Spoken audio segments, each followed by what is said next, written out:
Good morning and welcome to another episode of Monday Marketplace here at Country Needleworks in Jenison, Michigan. I'm Sue. And I am Pam. And today we have another fun trunk show from our friends at KFI, which is Knitting Fever. And this one I'm going to call today our challenge. I don't know if I should say challenge, but our challenge trunk show. Yeah. Because a lot of times we get these trunk shows in. Pam and I were just discussing this. And they're such cute patterns, and they all are. But there's something kind of simple, like this will be really fun. It's a quick. These are more for our friends that like to do a challenge pattern, for sure. All of them are.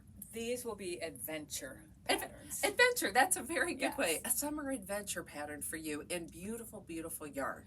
Let's start with the biggest adventure, the one you have on. Yeah, absolutely. So this is the yarn. Let's jump back 1 second here. Our yarn is from Juniper Moon Farms, and it is Summer Solstice, which are the solids, and Summer Solstice Paint, which are the multicolors. And these are used. The pattern, some of them have them both used, some just single, but it's beautiful. Tell us about that yarn a little bit, Pam. What we love about this yarn is it is not wool for those that really can't wear wool, don't prefer it. Also, which makes for a very good summer, spring, Absolutely.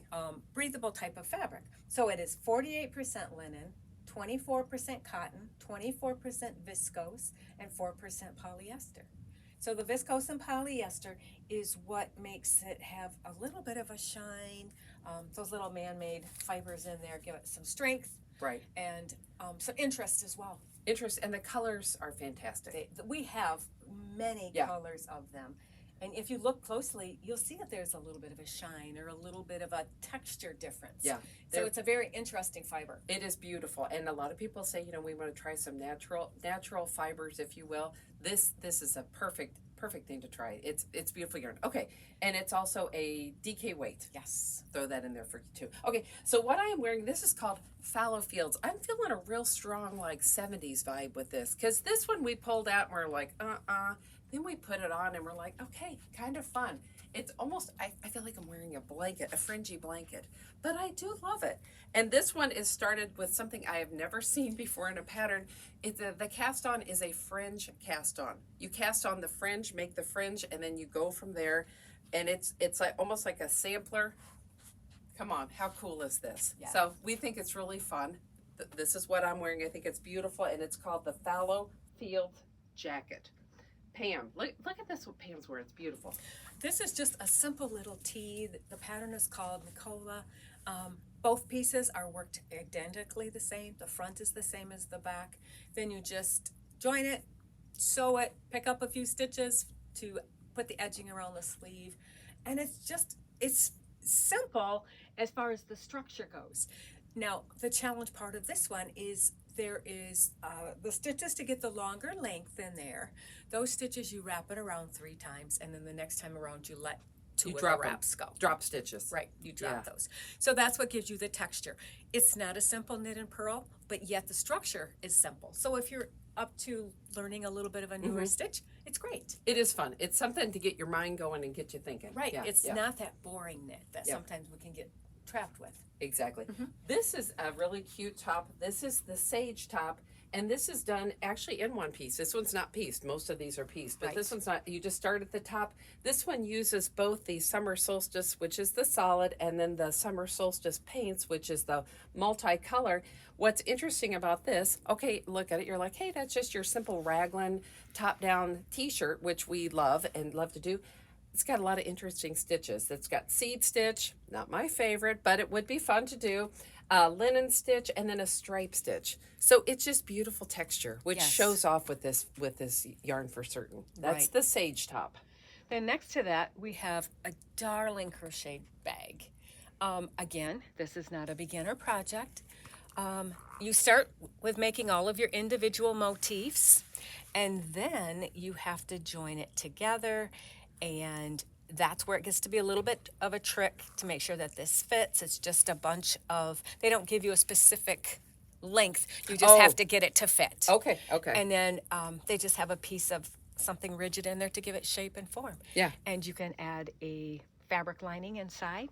So it's darling, but again, it is for the more adventurous crocheter. It is, but you know, granny squares. I know. Everybody loving those granny squares. They do. Next, we have this t-shirt, which is called the Iris top, done in pieces. This one is really spectacular. It is gorgeous. It really is. That stitch, I've heard it called Indian cross. There's a lot of different names for it, but basically, like Pam said, it's one of those where you wrap it 3 times around and you knit across, and then you actually take the stitches and trade places. You cross them over. You take them off one needle, put on the other, and then move them back and forth, so you're moving them around. But it is a stunning, stunning piece. Beautiful over a tank. Wouldn't it be beautiful for like a sundress? It's lovely. It would be lovely. Yep, that is the Iris top. And then this one on the end is worked in pieces. And as you can see, it's not just all knit and pearls. There is some, there's a lace pattern. This one starts at the bottom, which the bottom is just really cool because you've got all these little picot edges. So you start at the bottom, work it up, and then this one is sewn together at the sides, and then you pick up the sleeve edge stitches and do a cute little ribbing down. We think this one too would be absolutely adorable over, you know, a black outfit like what you have on, something monochromatic, and just a great tunic. It's darling. It really is. That's called the Patrice tunic, and that's kind of different. We don't have, and to me, that's also a dress. I mean, it could be a dress as well. That's just with gorgeous. A little slip underneath it, it would be darling. Yeah, so, a lot of unique items in this trunk Absolutely. show. Again, like we always say, you're welcome to come and try them on, feel the yarn. Sometimes when you feel it into a skein, you're like, oh, I don't know. But once it gets into a garment, it's worked with, it's blocked, it takes on a totally different feel. So come in, take a look at our gorgeous colors, at the samples, and this is just more inspiration for you to keep on knitting. If you have more questions, you can call us at 616-457-9410, or you can email us at sales@countryneedleworks.net. And until next time, these are for your making. Yeah, we hope you're up to the challenge.